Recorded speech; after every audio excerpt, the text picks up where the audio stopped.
Apcas, que no te lo cuenten. Escúchalo. Bienvenidos a Ciencia y Saber. Hola, ¿qué tal? Muy buenas, ¿cómo estáis? Bienvenidos un día más a Ciencia y Saber. Durante la Guerra Fría, el ajedrez se transformó en un elemento clave dentro del conflicto ideológico global para convertirse en una pieza central del ajedrez geopolítico entre las dos superpotencias que dividieron el mundo, Estados Unidos y la Unión Soviética. Lo que para el público general era un deporte intelectual, para los aparatos estatales de ambos bandos era un instrumento propagandístico, una demostración de poder cultural y, en ocasiones, un canal encubierto de operaciones de inteligencia. Este episodio se adentra con rigor en el papel que jugó el ajedrez en ese contexto polarizado del siglo XX, con especial énfasis en el famoso Campeonato Mundial de 1972 entre Bobby Fischer y Boris Spassky, y en la compleja maquinaria soviética que controlaba hasta el más mínimo movimiento de sus representantes del ajedrez. Desde finales de la Segunda Guerra Mundial, la Unión Soviética construyó un sistema nacional dedicado a producir ajedrecistas de élite. En 1948, con la muerte del campeón mundial Alexander Alekhine, el título quedó vacante y la URSS se movilizó para tomar el control absoluto de la disciplina. A partir de entonces, prácticamente todos los campeones del mundo fueron soviéticos, comenzando por Mikhail Botvinnik. Este dominio no era casual. El ajedrez era considerado por el Kremlin como una prueba tangible de la superioridad intelectual del sistema socialista. No se trataba únicamente de ganar torneos, era una cuestión de orgullo nacional y posicionamiento internacional. El Estado ofrecía becas, viviendas, salarios y beneficios a los grandes maestros, quienes eran tratados como héroes nacionales. Sin embargo, su vida estaba estrechamente controlada. Los viajes al extranjero eran vigilados y cada jugador iba acompañado por entrenadores, médicos, psicólogos y, en muchos casos, agentes del KGB. Estos últimos no solo supervisaban a los jugadores para evitar deserciones o contactos con extranjeros, sino que también recopilaban información sobre los países visitados, eventos diplomáticos y otras personas relevantes. Documentos desclasificados y entrevistas con exagentes y jugadores revelan cómo los testimonios del gran maestro Víctor Korchnoi tras su deserción o los informes del archivo Mitrokhin del KGB, cómo la URSS usaba el ajedrez como una vía de penetración cultural y de recopilación de inteligencia. Se daba especial atención a los torneos celebrados en países no alineados o cercanos a Occidente, donde se consideraba que había más oportunidades tanto para ganar influencia como para extraer información.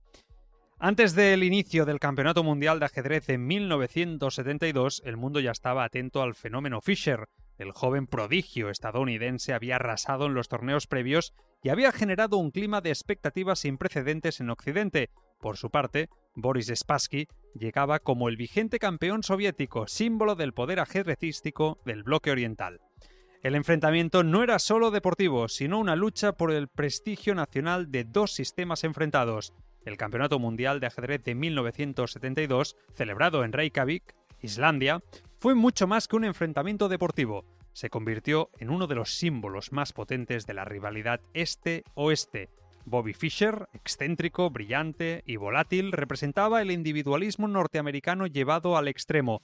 Boris Spassky, reservado, diplomático y metódico, era el producto del sistema colectivo soviético. La contienda, retransmitida y comentada en todo el mundo, fue vista como un duelo entre dos modelos de civilización.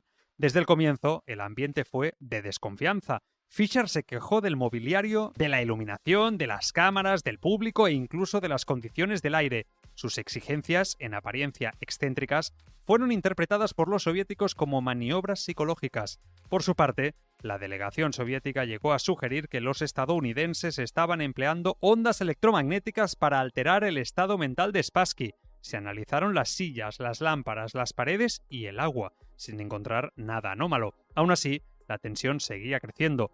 El KGB recomendó cambiar la habitación de Spassky y revisar sus pertenencias. Por otro lado, el FBI, aunque sin pruebas públicas, mantenía cierto interés en los movimientos de Fischer, no tanto por sus opiniones, sino por su acceso a círculos internacionales.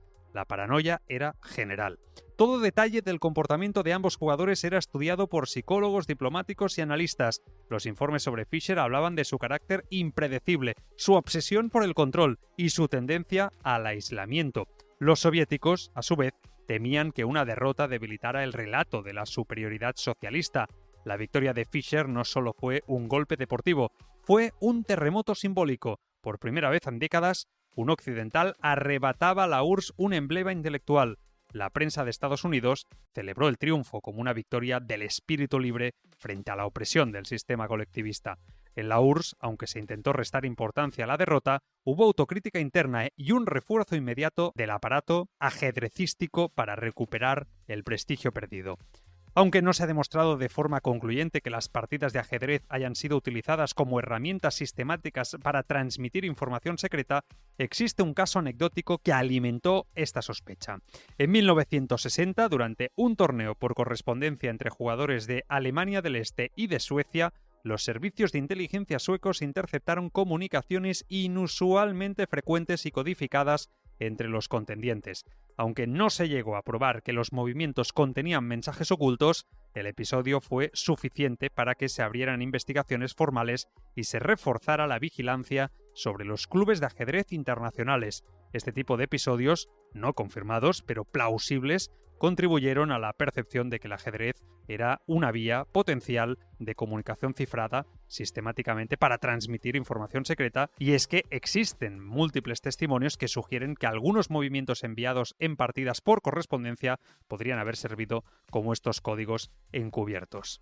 Algunos expertos en criptografía e inteligencia también señalan que los movimientos del ajedrez pueden representar caracteres, instrucciones o códigos. Por ejemplo, un movimiento como el E4 podría asociarse a una letra o a una acción dentro de un protocolo. Las combinaciones de movimientos también podrían establecer patrones significativos. Si bien no se ha descubierto un caso concreto en que esto haya sido probado judicialmente o públicamente, la sospecha persistió durante años en los círculos de seguridad. Incluso existieron manuales en algunas agencias que exploraban las posibilidades del ajedrez como lenguaje oculto. El ajedrez fue durante décadas un instrumento de legitimación política. Para la Unión Soviética no era suficiente tener avances en ciencia o industria. El ajedrez mostraba la capacidad intelectual y estratégica de sus ciudadanos. Las partidas eran retransmitidas por radio, discutidas en las escuelas y celebradas como victorias colectivas. Los campeones eran figuras públicas.